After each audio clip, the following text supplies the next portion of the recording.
Today, we're looking at one of the clearest messianic prophecies in the Old Testament, Isaiah 53, written around 700 years before Jesus. It describes a coming servant of God with remarkable detail. Isaiah says this servant would be despised, rejected, and a man of sorrows, and acquainted with grief.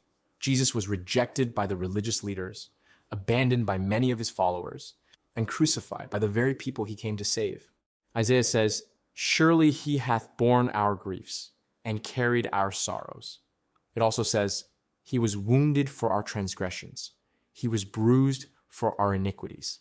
Jesus was beaten, scourged, nailed to a cross, and pierced in his side.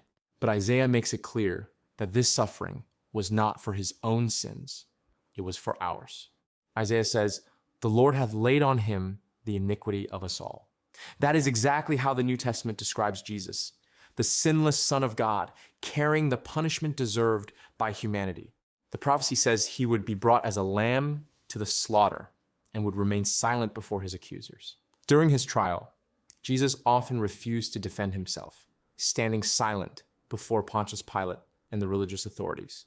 Isaiah also says the servant would be numbered with the transgressors. Jesus was crucified between criminals. Yet Isaiah says he made his grave with the wicked and with the rich in his death. After his crucifixion, Jesus was buried in the tomb of the wealthy Joseph of Arimathea.